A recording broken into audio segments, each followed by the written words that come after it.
Le podcast du Centre national du livre aime les écrivains, qui débarquent dans les grands entretiens pour faire entendre leur voix unique. Au programme Chemin de traverse, écriture qui bouleverse. Écoutons les pensées, sages, énervées, extatiques, et laissons-nous bousculer pour ne plus revenir à l'identique.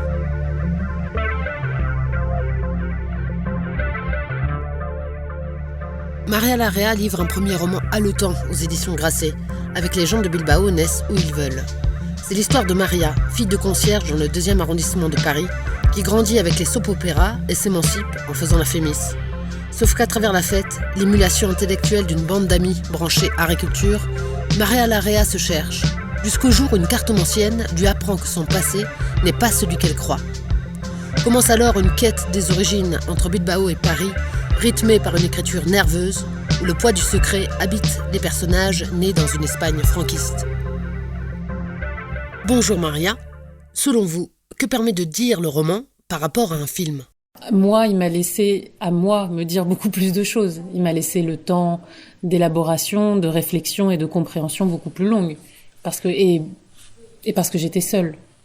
Donc j'ai pu boxer des choses pour moi-même grâce au livre que j'aurais pas pu avec le film, parce que ce que je dis souvent, c'est que un film, c'est un travail d'équipe, c'est un art du compromis, surtout quand on travaille sur les scénarios, avec des co-scénaristes, des interventions de script doctors, de consultants, tout ça avec des termes très de maladie, quand on y parle. Script doctor, consultant. Le scénario est tout de suite quelqu'un un objet chétif, malade, alors fragile, alors que voilà, je pense que le roman est quelque chose de plus plein, de plus fort, de plus costaud, quoi. C'est un séquoia, le roman. Voilà. Donc je sais pas si ça répond à la question, mais voilà, en tout cas, j'ai l'impression que quand on lit un livre par rapport à regarder un film, il se passe quelque chose de plus ample, parce que le lecteur devient réalisateur, monteur son, directeur de casting, voilà. Vous pratiquez toujours le tarot ? Grave. Ce matin, j'ai eu envie de me faire un tirage de cartes, mais je l'ai pas fait. Parfois, je me réfrène pour pas me tirer trop souvent les cartes. Il faut y aller avec parcimonie. Mais en ce moment, là, j'y reviens un petit peu, ouais. Pourquoi ? Pourquoi ? Parce que j'adore.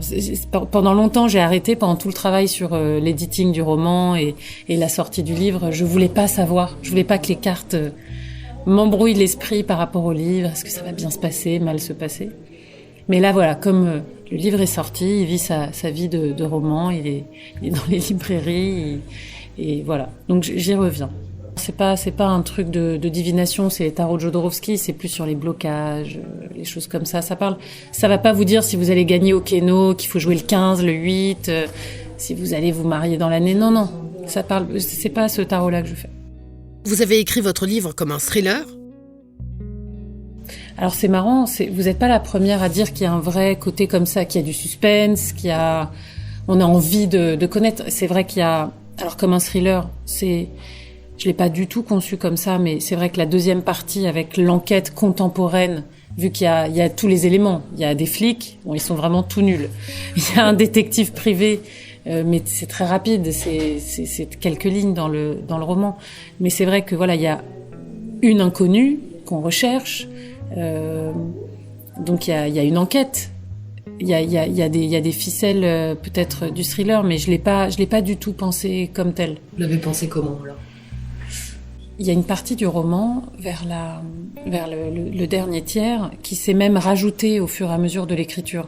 C'est-à-dire que l'enquête véritable sur mes origines biologiques s'est déroulée quasiment, est venue en simultané avec l'écriture du roman. Donc, c'est-à-dire que, à un moment donné, écrire une nouvelle page du roman me donnait peut-être accès à la vérité vraie de ma vie et de mon origine biologique. C'est ça qui était fou, c'est que j'avais parfois l'impression, vers la fin de l'écriture, que ce que j'écrivais se réalisait. Il y avait quelque chose comme ça, un peu comme dans, je sais pas, Edgar Allan Poe ou chez Oscar Wilde, il y avait quelque chose d'assez ésotérique, vraiment ésotérique, sur le fait d'écrire et que des choses se dénouaient dans la réalité. Donc, Le thriller, je le vivais moi-même. Donc plus j'écrivais, plus ça se résolvait. Mais je l'ai pas envisagé comme un thriller. Peut-être comme... j'ai bingé, quoi. Il fallait que je sache vite. Il fallait que j'écrive vite. Et peut-être aussi ce côté thriller enfin, en tout cas, sur ce ressenti de certains lecteurs et de vous, faut que ça aille vite. Et moi, j'allais vite en écrivant, pour vite savoir la fin de mon histoire. Qu'est-ce qui pousse un auteur à se mettre à nu ? Je sais pas si je suis totalement à nu. Déjà, je suis à moitié nue, on va dire.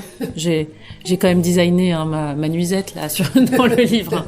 Je sais pas si je suis totalement à poil. Ce que vous racontez, c'est une part de... Oui, il y a énormément de faits avérés, énormément de choses très intimes dans le livre. En effet, je parle même de mes cicatrices au périnée. Donc c'est vrai que là, en termes de mise à nu, j'ai pas mis exactement le nombre de points de suture, mais c'est vrai que j'ai été loin à certains moments, et à d'autres moments, peut-être que sur certains sentiments, j'ai été plus pudique, mais c'était nécessaire pour moi de crever une bulle qui avait été celle justement du travail artistique dans le cinéma et dans le scénario, où c'était toujours cette histoire de compromis, tout ça. J'avais besoin d'écrire quelque chose de très sincère, de très brut et de totalement moi. Vous venez de gagner plusieurs prix littéraires. Vous pensez déjà à un deuxième roman ? J'ai déjà commencé. Je sais pas comment ça va se passer, hein. L'avenir me le dira, mais j'ai été très heureuse de cette expérience dans le monde littéraire. L'expérience avec ma maison d'édition, qui est une sorte de love story, voilà, avec une musique de Michel Legrand. Voilà, quand j'arrive chez Grasset, j'entends un petit piano comme ça qui résonne. Et non, c'est une love story, et j'ai pris énormément de plaisir à écrire sans le carcan du scénario. Donc j'ai envie de retrouver ce plaisir. Je vais pas m'en priver. Donc évidemment, j'ai réouvert un document Word sur mon ordi, un point doc avec un début d'histoire, et j'espère que j'irai au bout. Ouais. On sent le regard de la cinéphile en lisant votre livre. Vous avez fait la Fémis dans le département réalisation, le plus difficile. C'était balèze de faire la Fémis, de passer le concours. Non, mais j'étais très heureuse. J'ai passé parmi les années les plus heureuses de ma vie dans l'école. Et quand j'ai réalisé des courts-métrages et le peu de choses que j'ai pu réaliser, parce que ça a été un chemin semé d'embûches, de sortir de l'école et de travailler dans le cinéma. C'était pas facile tous les jours. Je me suis énormément battue. Le long métrage que j'ai développé pendant des années ne s'est finalement pas fait, et c'est ce qui a donné naissance au roman, aujourd'hui. Mais c'est vrai que ma culture de cinéphile, de mon amour de l'image, peut se ressentir dans quand je commence un chapitre. Peut-être que oui, je le commence telle une scène où il faut rapidement donner l'ambiance, la toile de fond, la lumière, le son, quelque chose comme ça. Mais en même temps, une amie éditrice me disait Flaubert n'était pas cinéaste, et pourtant la scène de mariage dans Madame Bovary, on s'y croirait. Ouais, donc évidemment, il y a énormément de romans comme ça, bien avant la naissance du cinéma et des frères Lumière, qui étaient très très très visuels. Quand on est réalisatrice ou réalisateur, il y a un côté démiurge. Qu'en est-il de l'auteur ou de l'autrice ? C'est de la balle, c'est réalisateur plus. C'est-à-dire qu'il y a même pas il y a pas de budget, c'est hors limite, tout est possible. Et donc j'ai écrit peut-être le scénario le plus ambitieux que j'aurais pu écrire depuis longtemps, parce que je me suis jamais je me suis jamais contrainte en me disant parce qu'on peut se le dire, non, ça va coûter trop cher, non, ça va, machin. Ma productrice déteste les voix off, mon producteur déteste les flashbacks, ils vont me faire chier, etc. Donc là, j'avais de compte à rendre à personne. C'est le démiurge plus. Votre livre contient de nombreux éléments autobiographiques. Comment vos proches ont-ils reçu votre roman ? Étonnamment, très bien. Alors après, il y a pas mal de gens qui sont morts, notamment Dolores, Josefa, qui sont les mères des personnages principaux de Julian et Victoria, les personnages inspirés de mes parents. Julian aussi est décédé, mais concernant des gens vivants qui ont pu lire le livre, notamment ma mère biologique, je pensais pas qu'elle le lirait, je savais même pas qu'elle lisait le français, et elle l'a lu en un après-midi, et elle m'a félicité pour le livre. Et je pense que c'était avec Victoria, ma mère adoptive, une des personnes dont la lecture m'inquiétait le plus. Même si voilà, j'ai caché son identité, je parle d'elle avec des initiales, je ne dis pas où elle est née, où elle vit, etc. J'ai été un peu rigoureuse là-dessus pour ne pas avoir de problème. Mais voilà, elle m'a félicité pour le livre et tout se passe bien. Donc jusqu'ici, tout va bien, pas de procès. Pas de procès. Et concernant Victoria, elle m'a autorisée à écrire le livre, je lui en ai parlé. Mais voilà, comme je dis, elle a été déscolarisée extrêmement tôt. C'est une femme espagnole exilée, née dans les années 40. Donc Victoria sait à peine lire et écrire, et encore plus le français. Mais le livre va sortir en Espagne d'ici peut-être un an, je pense. Les droits ont été acquis là-bas. Et elle le lira en espagnol. Pourriez-vous nous en dire plus sur le vol de nourrissons pendant le régime franquiste ? C'est le point de départ dans l'enquête que je fais et par rapport au scandale que j'approche moi, c'est plus le scandale des adoptions illégales qui ont mené à des bébés volés au moment des années 70, mais qui découlait, qui venait d'un système qui était lié, au registre civil, aux médecins, même aux maires de certaines villes, qui étaient mouillés dans ces trafics parce que ils se faisaient de la thune là-dessus. Et les racines viennent de cette organisation. Oui, ça a démarré pendant la guerre civile. Enfin, ça a démarré. C'est comme des poupées russes. C'était la dernière poupée. C'est les républicaines qui étaient emprisonnées pendant la guerre civile et qui étaient enceintes, et on leur prenait leur bébé sous couvert de morale aussi, pour dire ce seront des enfants qui vont être qui ne seront pas républicains. Voilà, qui vont grandir dans l'Espagne de Franco et qui étaient adoptés en fait par des huiles du pays qui avaient le bras long. Et ensuite, même dans les années 60, il y avait des organisations qui sont nées grâce à l'Opus Dei, notamment à Bilbao, il y en avait une, Maria Madre, et cette organisation, sous couvert, pareil, de morale chrétienne, pour aider les prostituées, les femmes, et de petites vertus qui tombaient enceintes, en fait, se faisaient de l'argent sur le dos des familles adoptantes, des gamines enceintes, et voilà. Et après, dans les années 70, c'était aussi des jeunes femmes de bonne famille qui cachaient leur grossesse dans des appartements, et ensuite les bébés volés, ou carrément je pense que l'appât du gain et toutes ces décennies qui se sont enchaînées de la guerre jusqu'aux années 70 ont rendu les médecins et certaines organisations religieuses complètement zinzin, jusqu'au moment où ils ont carrément volé des bébés. C'est-à-dire, des femmes venaient accoucher dans des cliniques privées et on leur disait votre enfant est mort d'otite, et on le revendait à un couple désespéré, un couple stérile qui pouvait pas avoir d'enfants et qui sortait des liasses de pesetas pour un nouveau-né. Et ça, à Madrid, à Bilbao, à Valence, il y en a eu aussi. Donc, et pour ma part, moi, ma naissance, c'est une adoption illégale. C'est-à-dire que je suis ce qu'ils appellent une appropriée.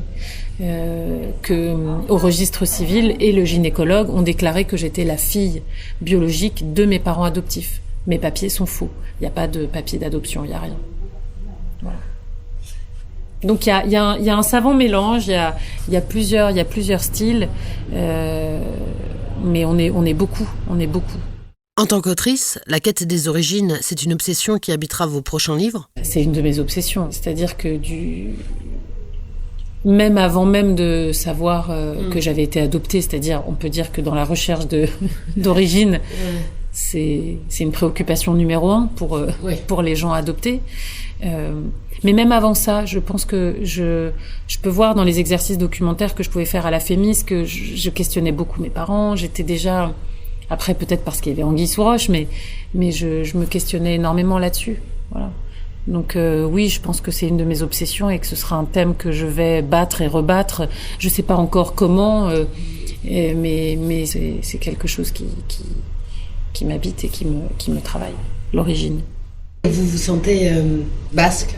Évidemment. Je suis née à Bilbao, j'en ai fait tout un pataquès avec le titre de mon bouquin. Je dois expliquer à la France entière d'où vient ce dicton et dire mais je suis née à Bilbao et les gens de Bilbao sont très fiers d'être nés à Bilbao et ils le disent et ils l'écrivent en gros et en large et en spirale sur des livres. Donc j'ai évidemment un grand sentiment d'appartenance à ma ville de naissance et à l'identité basque parce que voilà, j'ai été élevée dans l'amour de cette origine-là. Et quand justement on a une origine tronquée, je pense que dès petite, c'est quelque chose auquel je me suis rattachée. La mythologie basque est vraiment démente. Donc c'est un plaisir que de m'y sentir liée, en tout cas par ma naissance. Vous évoquez les fêtes, les milieux que vous fréquentez qui tranchent avec votre environnement familial. Peut-on ressentir une forme de vertige à ce moment-là? Peut-on avoir la sensation de vivre dans plusieurs dimensions? Mais c'est exactement pour ça que j'ai écrit le roman, pour les ramasser, pour les rassembler. C'est comme voilà, c'est le mercure qui se répand et il faut essayer de le ramener dans le thermomètre pour comprendre si on est vivant ou si on est mort. Justement, j'avais besoin de saisir toutes ces identités fragmentées dont vous parlez. Mon identité d'immigré, mon identité basque, espagnole, parisienne, parce que je me sens ultra parisienne aussi. C'est même pas française, je pense parisienne. J'ai vraiment grandi dans un arrondissement à un chiffre. Sans bagnole, mes parents avaient pas le permis, pas de voiture. J'ai grandi en arpentant Paris et Bilbao, donc voilà, je voulais rassembler toutes ces identités-là. C'est vraiment pour ça, pour essayer de comprendre tout ce qui m'habitait et pour essayer de pas devenir complètement folle et de bien les intégrer justement. Les beaux quartiers, le prolétaire, cinéphile et en même temps en regardant les soap-opéras avec ma mère. Donc il fallait juste refaire le tri, mais je suis très heureuse d'être défractée. Je sais pas comment dire, j'embrasse cette identité maintenant. Et surtout en me disant que justement c'est une identité qui est formidable pour écrire. Parce que justement, je peux être plein de personnages à la fois et je vais pouvoir voilà me dispatcher entre une prostituée, une femme qui bat un poulpe, un homme éjaculateur précoce, une femme de ménage sous l'exomile. J'ai l'impression d'être tout ça à la fois. Et d'ailleurs, de me livrer peut-être parfois plus quand je prends la peau de ces personnages-là que quand je prends la peau de Maria, qui est mon double dans le roman. Il y a un personnage qui est fascinant, c'est celui de Victoria aussi, quand même. Oui. Cette beauté incandescente qui a quand même une enfance très terrible. Terrible. Dès le départ, j'ai envie de l'inscrire. Je mets comme ça des indices. Pour moi, elle est digne d'une martyre de l'Église catholique. Je parle, voilà. Elle est adoptée au couvent à la naissance. Elle est née le même jour que Bernadette Soubirous. Donc, je l'associe à voilà la femme qui a vu la Vierge dans la grotte à Lourdes. Elle prie tous les soirs en signant avec la croix sur la lèvre. Donc vraiment, je l'ai envisagé voilà comme un personnage qui pourrait être une Sainte Rita, une Sainte Thérèse de Lisieux, quelqu'un qui pourrait être sur une carte de prière qu'on achèterait à l'église ou à la procure là à Saint-Sulpice. Parce que c'était ça, c'est pour moi c'était un personnage qui donne énormément, qui est comme ça, avec une sorte de bénédiction incroyable, avec cette beauté qui est sans pareil. Et pourtant, malgré cette beauté et malgré être né le même jour que Bernadette Soubirous et être quelqu'un de si bon et de si généreux, la vie ne lui fait aucun cadeau, comme une martyre chrétienne. Donc c'est comme ça que j'ai construit Victoria, et en essayant de garder jusqu'à la fin du roman sa bonté qui ne s'éteint jamais. Voilà. C'est ce que je voulais lui faire son petit chromo, lui faire sa médaille. Enfin, j'espère que j'ai réussi, hein, mais je crois que c'est un personnage qui est aimé par les lecteurs du livre, qui à chaque fois les gens sont très très happés par son histoire, interpellés ou bouleversés. Et voilà, j'avais envie de faire la médaille de Victoria. Vous doutiez dès le départ que l'écriture vous apporterait quelque chose de salvateur ? J'ai toujours su... les livres ont toujours été des sauveurs pour moi, les livres, et j'ai intégré que l'écriture serait salvatrice déjà avec la caméra, l'écriture cinématographique, quand j'ai par exemple tourné un documentaire et que j'ai filmé ma mère. Bien sûr, j'ai déjà filmé Victoria. Et à ce moment-là, je me suis dit, il se passe quelque chose et ça m'aide à avancer, cette écriture-là, l'écriture cinématographique. Et ensuite, quand j'ai démarré l'écriture du manuscrit, avec le prologue et le premier chapitre, le chapitre du poulpe, là aussi, j'ai compris que ce nouveau médium, cette nouvelle écriture, l'écriture romanesque, allait être très importante pour moi. Après, salvatrice, est-ce qu'elle me sauve de quelque chose ? Je sais pas. En tout cas, elle m'a aidé à résoudre une énigme. Donc, c'est quand même déjà jackpot. C'est quand même déjà énorme. Mais les livres m'ont sauvée, ça c'est sûr. Les livres que j'ai lus. Enfant, adolescente, adulte. Chaque livre est une pierre de plus à l'édifice de la santé mentale. En tout cas de la mienne. Voilà. Maria Larrea, c'est parti pour la lecture. J'ai toujours aimé les chiens. Je sais maintenant que je suis comme eux.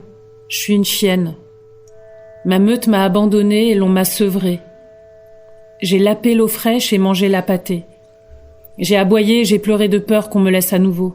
J'ai été nerveuse quand mes maîtres faisaient leurs valises et j'ai fait la fête quand ils rentraient à la maison. J'ai couru derrière eux et j'ai sauté sur leurs genoux. J'ai dormi à leurs pieds. J'ai cherché les caresses et les friandises. Voilà ce que je suis. Un animal blessé et tenu en laisse. Je suis docile. Je me retiens de mordre pour ne pas que vous me donniez des coups de bâton. Je gémis dans mes nuits traversées de mauvais rêves. Ma langue pendante, vie de perdante, je vous en supplie, posez vos mains sur ma tête et rassurez-moi. Je suis une chienne qui pistait sa meute. Je l'ai finalement retrouvée. Merci Maria Larrea. Merci à vous, merci. Avec Les gens de Bilbao naissent où ils veulent, Maria Larrea a reçu le prix du premier roman La Coupole et a remporté le prix Les Inrecuptibles du premier roman.